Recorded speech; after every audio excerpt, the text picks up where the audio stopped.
الحمد لله رب العالمين والصلاة والسلام على سيد الأنبياء والمرسلين أما بعد فأعوذ بالله من الشيطان الرجيم بسم الله الرحمن الرحيم قال الله تبارك وتعالى في الكلام المجيد والفرقان الحميد وإذا سألك عبادي أني فإني قريب أجيب دعوة الداعي إذا دعان صدق الله مولانا العظيم وصدق رسوله النبي الكريم ونحن على ذلك من الشاهدين والشاكرين والحمد لله رب العالمين إن الله وملائكته يصلون على النبي يا أيها الذين آمنوا صلوا عليه وسلموا تسليما بلند آواز سے پڑھیے الصلاۃ والسلام علیک یا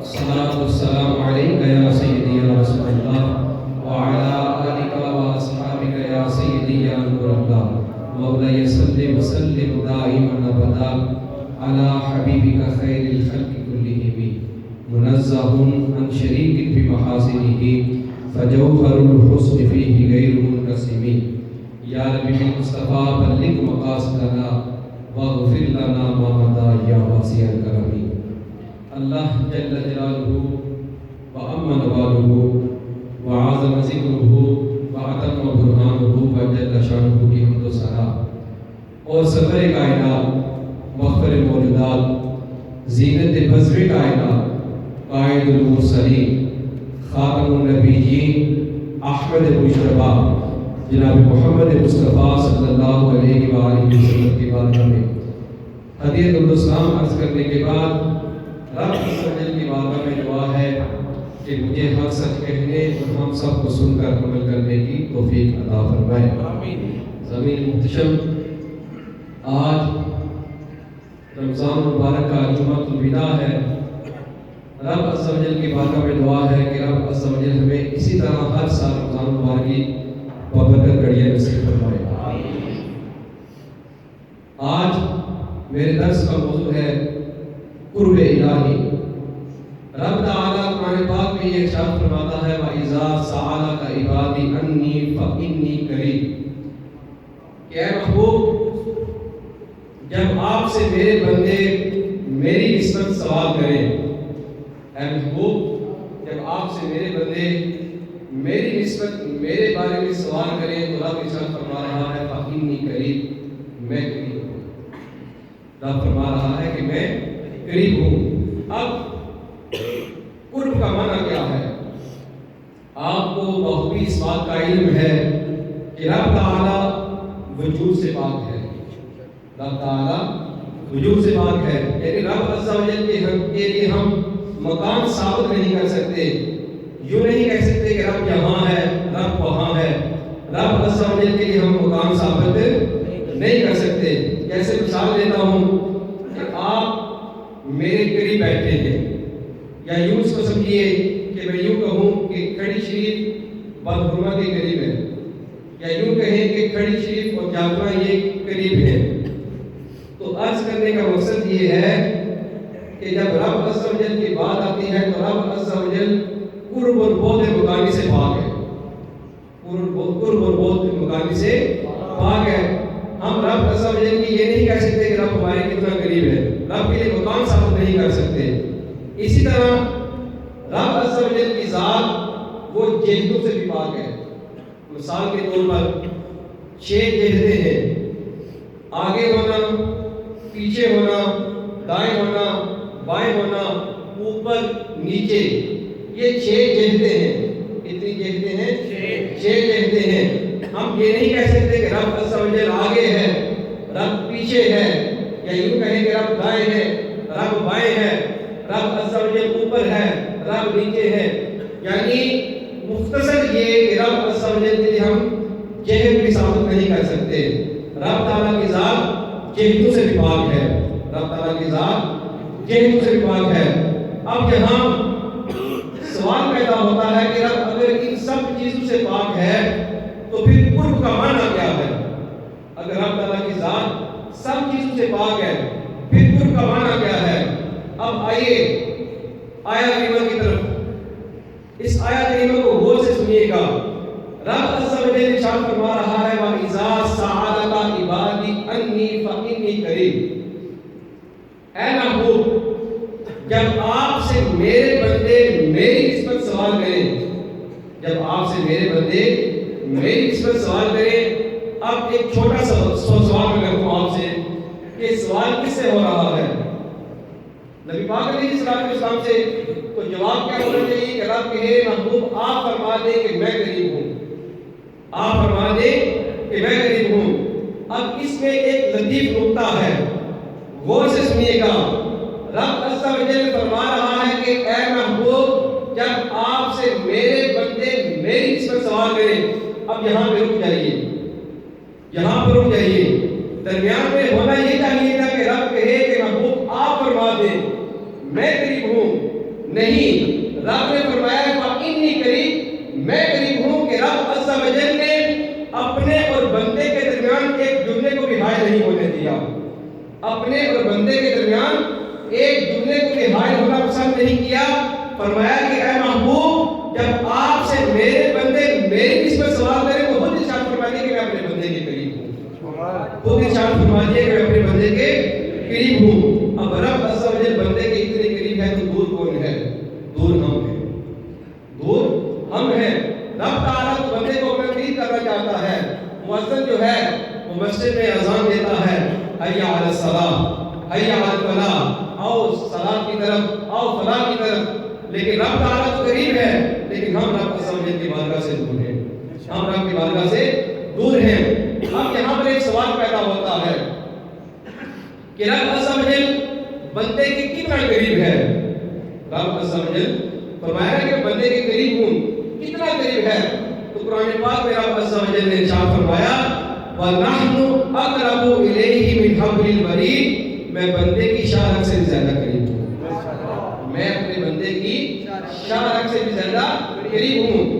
اب یہ مثال رب عز و جل نے قرآن پاک میں ارشاد فرمائی، شاہ رگ اور انسان کا آپس میں تعلق اتنا مضبوط ہے، اگر شاہ رگ کٹ جائے تو انسان مر جاتا ہے، شاہ رگ کٹ جائے انسان مر جاتا ہے۔ تو رب عز و جل نے مثال دی کہ جس طرح انسان اور شاہ رگ کا تعلق مضبوط ہے، میں اس شاہ رگ سے بھی زیادہ اپنے بندے کے قریب ہوں، میں اس شاہ رگ سے زیادہ اپنے بندے کے قریب ہوں۔ اب آئیں میں اس قریب کو، اس قرب کو آپ کو حدیث پاک سے سمجھاتا ہوں۔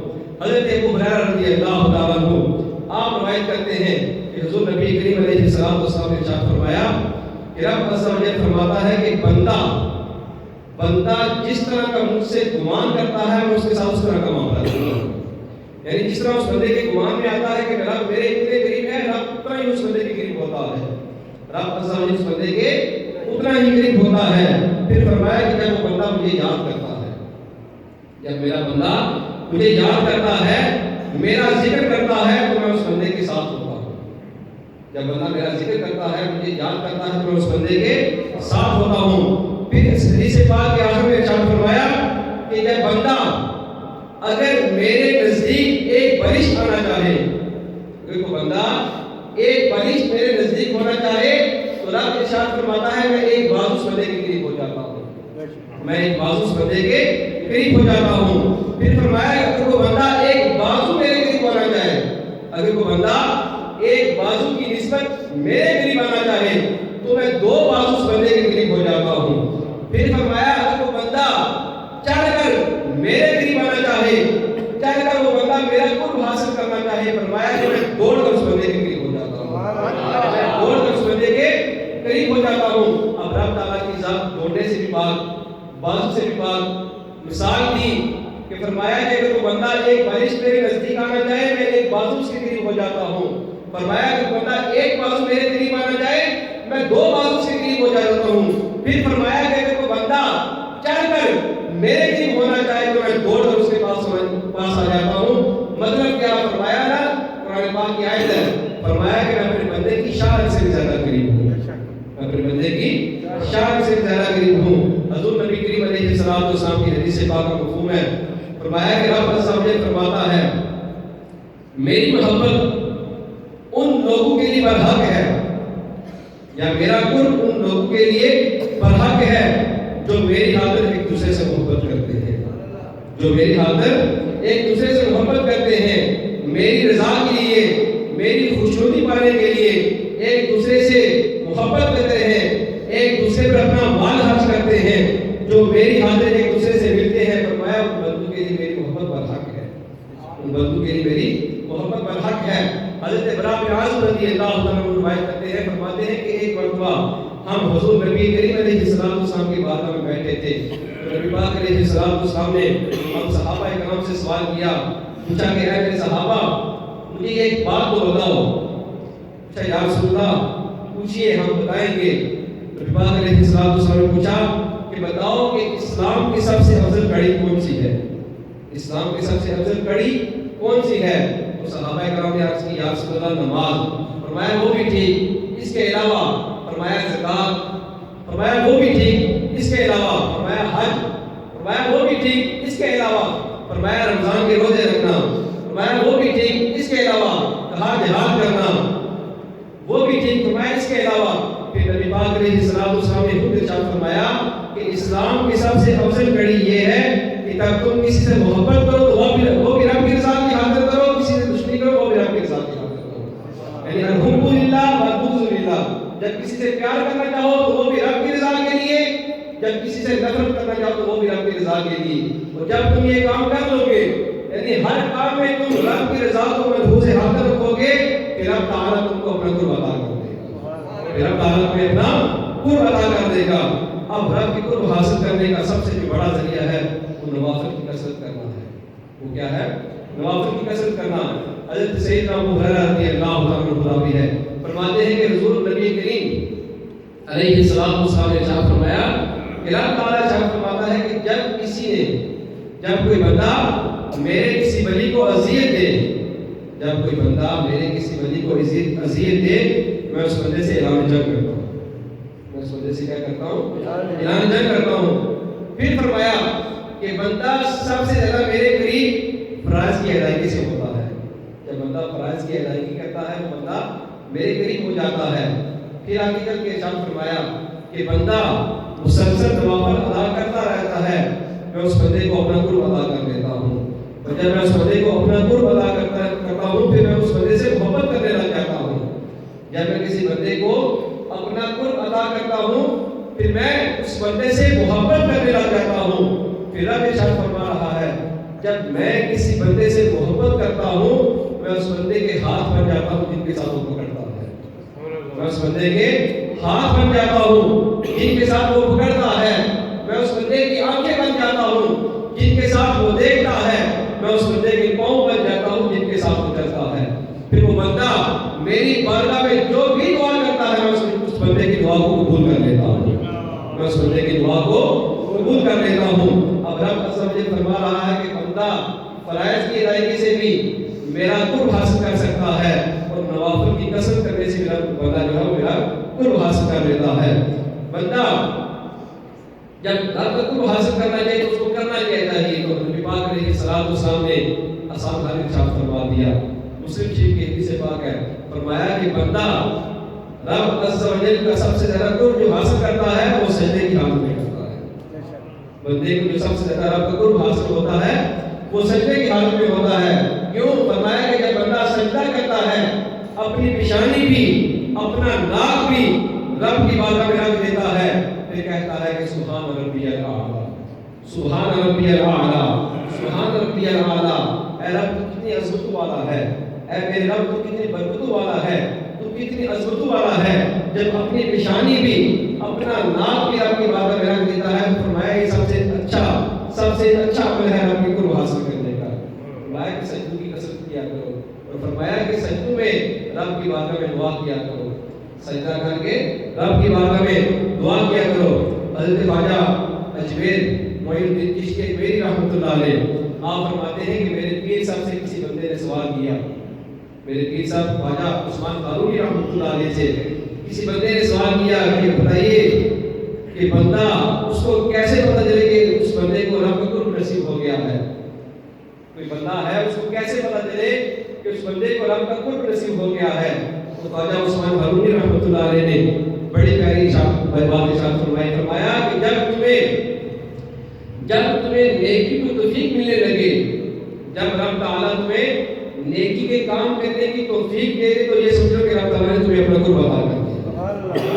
جب تمہیں نیکی کے کام کرنے کی توفیق ملنے لگے تو یہ سمجھ لو کہ رب تعالیٰ نے تمہیں اپنا قرب عطا کر دیا ہے۔ تو رب عز و جل کے قرب پانے کے لیے اس کی پیشوار صورتیں ہیں۔ نمبر 1، نماز میں خشوع و خضوع کرنا۔ نماز میں خشوع و خضوع کرنا، جو بندہ نماز میں خشوع و خضوع کرتا ہے رب تعالیٰ اس بندے کو اپنا قرب عطا کر دیتا ہے۔ حضرت علی مرتضیٰ شیر خدا رضی اللہ تعالیٰ عنہ نے بیان کیا، فرماتے ہیں کہ جب بندہ نماز کے لیے کھڑا ہوتا ہے، تکبیر تحریمہ کہہ کے ہاتھ باندھتا ہے، اب رب عز و جل کی تعریف شروع کرتا ہے، الحمدللہ رب العالمین الرحمن الرحیم مالک یوم الدین ایاک نعبد و ایاک نستعین۔ فرمایا کہ جب بندہ رب کی بارگاہ میں کھڑا ہو جاتا ہے نماز کی حالت میں، فرماتے ہیں اگر اس بندے کو یہ پتہ چل جائے کہ وہ بندہ باتیں کس کے ساتھ کر رہا ہے، اس بندے کی روح نکل جائے، اس بندے کی نماز نہ ٹوٹے، اس بندے کی روح نکل جائے، اس بندے کی نماز نہ ٹوٹے۔ پھر دوسرا طریقہ قیام اللیل۔ کیا طریقہ؟ راتوں کو قیام کرنا۔ جو بندہ راتوں کو قیام کرتا ہے، جب بندے سارے سو جائے، اٹھ کر وضو کر کے رب کی بارگاہ میں کھڑا ہو جائے، پھر رب تعالیٰ اس بندے کو اپنا قرب عطا کر دیتا ہے۔ نمبر 3 ارشاد فرمایا کہ موت کو کثرت سے یاد کرو۔ جو بندہ موت کو کثرت سے یاد کرتا ہے رب تعالیٰ اس بندے کو اپنا قرب عطا فرماتا ہے۔ فرمایا جو بندہ رب عز و جل سے ملنے کو پسند کرتا ہے رب تعالیٰ اس بندے سے ملنے کو پسند کرتا ہے، اور جو بندہ رب تعالیٰ سے ملاقات کو ناپسند کرتا ہے تو رب تعالیٰ اس بندے سے بھی ملاقات کو ناپسند کرتا ہے، رب تعالیٰ اس بندے سے بھی ملاقات کو ناپسند کرتا ہے۔ حضرت ابراہیم علیہ السلام آپ رب عز و جل نے فرمایا کہ یہ میرا خلیل ہے۔ کیا ہے؟ خلیل کا معنی ہے دوست۔ خلیل کا معنی کیا ہے؟ دوست۔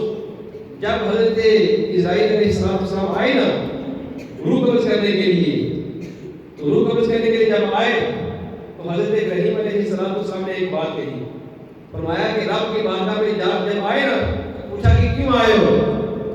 تو آج کی کہ میں آپ کی روح قبض کرنے کے لیے آیا ہوں۔ تو انہوں نے کہا کہ کیا کوئی خلیل بھی خلیل کی روح قبض کرتا ہے؟ کوئی خلیل بھی خلیل کی روح قبض کرتا ہے؟ مثال دیتا ہوں کہ فرمایا کہ خلیل یہ میرا دوست ہے، فرمایا کوئی دوست بھی دوست کی روح قبض کرتا ہے؟ اب اسرائیل علیہ السلام نے معاملہ طے کیا، رب کی بارگاہ میں گئے، فرمایا کہ آپ ابھی تو یہ کہہ رہے ہیں کہ کوئی خلیل بھی خلیل کی روح قبض کرتا ہے؟ تو رب تعالیٰ نے بڑا پیارا جواب دیا، فرمایا جاؤ جا کر میرے خلیل سے کہو کہ کوئی خلیل بھی خلیل سے ملاقات کو ناپسند کرتا ہے، کوئی خلیل بھی خلیل سے ملاقات کو ناپسند کرتا ہے۔